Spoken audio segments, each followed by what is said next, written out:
Em entrevista ao podcast Inteligência Limitada, conduzido por Rogério Vilela, o jornalista Glenn Greenwald revelou que a série de reportagens, conhecida popularmente como Vaza Toga, ainda não acabou.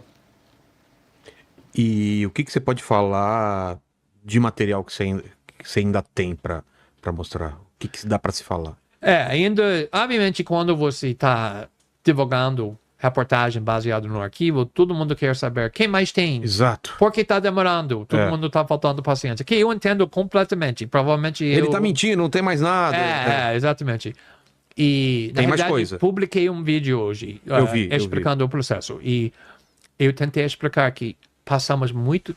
Para fazer a reportagem, como eu disse, é muito tempo, muito trabalho para fazer isso na forma certa. Então, quando publicamos 9, 10 artigos, mais um demitindo que o Alexandre de Moraes disse, isso foi semanas e meses do trabalho. Nós sabemos que temos mais material, só esse material mais complexo. Estamos trabalhando com isso e nós vamos publicar tudo no arquivo que tem relevância pública, que tem um interesse público, que nós conseguimos confirmar. Não paramos... Ninguém... foi ameaças, mas não vai ter impacto nenhum. Não é por causa de ameaça que vocês não soltaram mais, não é isso? Exatamente, jamais eu permitiria isso de impedir meu jornalismo, jamais.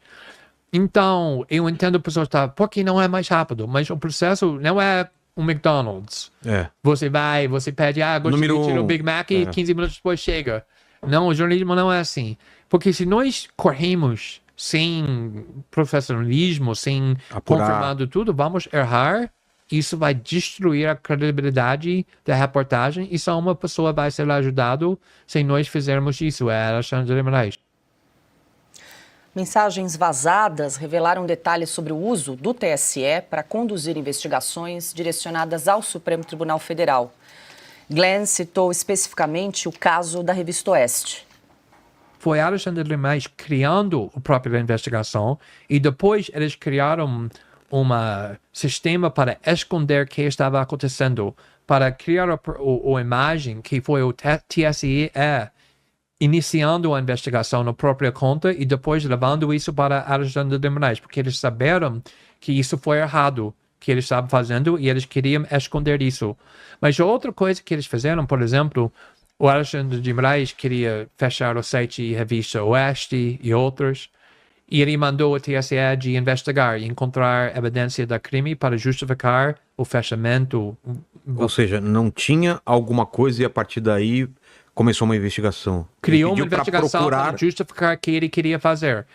E várias vezes os investigadores do TSE voltaram para o STF e disse que, infelizmente, não conseguimos encontrar nenhuma indício do crime, nenhuma evidência do crime. E a resposta que eles receberam do gabinete do Alexandre de Moraes é seja criativo, usa criatividade, ou seja, que cria um crime. O jornalista revelou que pela primeira vez na carreira teve medo. Eu estava criticando muito políticos, muito governos, não só criticando, mas fazendo reportagem. Eu nunca tinha medo de criticar nenhum político, nenhum juiz, até comecei a criticar Alexandre de Moraes. Realmente foi a primeira vez na minha carreira jornalística que eu pensei, isso vale do risco, do perigo? E quando uma cidadão, uma jornalista, começa a ter medo de criticar uma pessoa no governo, isso já mostra a falta da liberdade. Não deveria ter medo do governo. Alexandre, declaração preocupante aí do jornalista Glenn Greenwald, ele que é um jornalista experiente, tem muitos anos de mercado. Eu queria ouvi-lo também sobre essa estratégia, porque logo que saiu a primeira reportagem, na sequência foi uma série. Ele e o Fábio Serapião da Folha publicaram 10, 12 reportagens sobre o vazamento dessas mensagens ali entre os assessores do ministro Alexandre de Moraes. Ele diz que tem mais coisa, tem mais informações, mas ele deu uma pausa nesse momento. A gente não sabe se é receio, se é estratégia, o que está acontecendo nesse momento. Em primeiro lugar, né, a última coisa que ele falou foi em medo. Medo houve, durante a pandemia houve o teste. Impuseram o medo sobre a população e a população ficou paralisada, deixou até de pensar.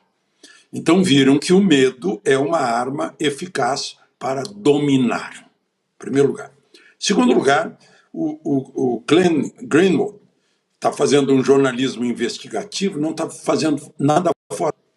Por quê? Artigo 37 da Constituição diz que o poder, a administração significa os três poderes, né?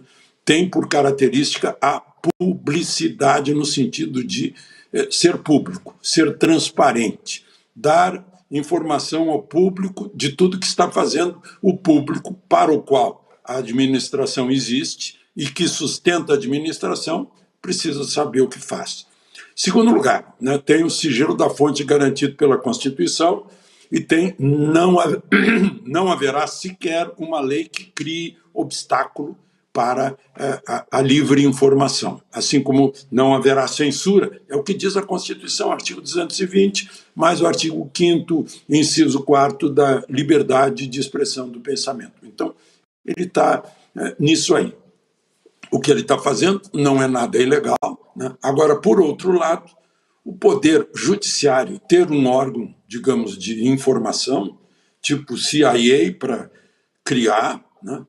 E o poder judiciário é um poder inerte, ele é movido pelo Ministério Público.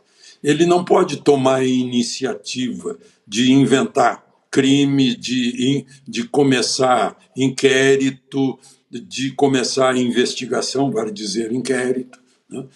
E muito menos ter isso é praticamente uma força policial investigativa.